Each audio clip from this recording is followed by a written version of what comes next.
ગુજરાતની અંદર હાલ જે અતિવૃષ્ટિ થઈ અને સતત 10 કે 12 દિવસ સુધી વરસાદ જે પડ્યો અને વરસાદને કારણે ખેડૂતોને ખૂબ મોટું નુકસાન થયું છે. ત્યારે મારે માદરે વતન જુનાગઢ જિલ્લાના બાદલપુરની સંકલન સાખરાવદર, સેમરાળ અને પ્રભાતપુર આ 4 ગામના ખેડૂતોને પ્રતિ હેક્ટર 11,000 રૂપિયાની સહાય આપવા માટેનો મેં નિર્ણય કરેલો છે. સાહેબ, એમાં હેક્ટરે 11,000 રૂપિયા અને હેક્ટર ગમે તેટલા ખેડૂતોને હોય, મોટા ખેડૂતને વધારે હેક્ટર હોય તો એ રીતે આપણે આપીશું.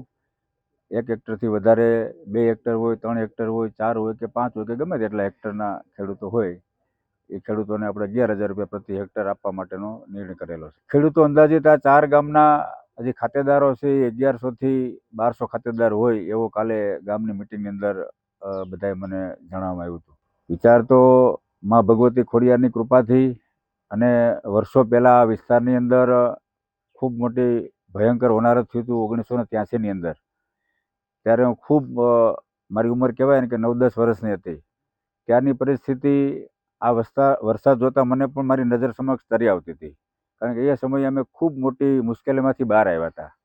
કહેવાય ને કે પહેરે લુગડે અમે લોકો માન બચ્યા હતા. ત્યારે થોડી પણ મદદ એ સમયે અમને જે લોકોએ કરી હતી એ દ્રશ્યો મારી નજર સમક્ષ આવતા હતા. તો ત્યારે મને એમ લાગ્યું અત્યારે કે આ વિસ્તારમાં આપણે મદદ કરવી જોઈએ અને મા ભગવતી કુળદેવી ખોડિયારની કૃપાથી આપણે સુખી સંપન્ન છીએ. તો આ વિસ્તારના ખેડૂતોને મને લાગ્યું કે મારે મદદ કરવી જોઈએ.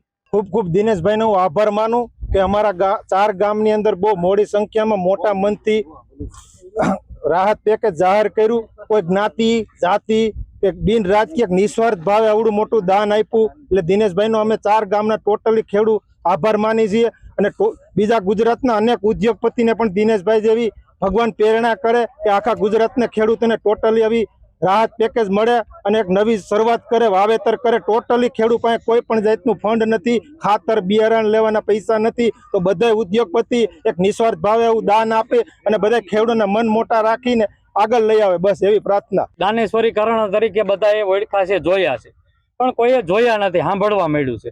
પણ મારા ગામના 4 ગામની સીમના નુકસાનીના દત્તક રૂપે જો દિનેશભાઈ વારે આવ્યા છે તો હું દિનેશભાઈ કુંભાણીને કર્ણની ઉપમા પણ આપી શકું છું. અને મારા ગામનું 4 ગામનું એને ધ્યાન આપ્યું એ બદલ દિનેશભાઈને દીર્ઘાયુ ભગવાન આપે અને આવી પ્રેરણા બીજા ઉદ્યોગપતિઓને પણ આપે.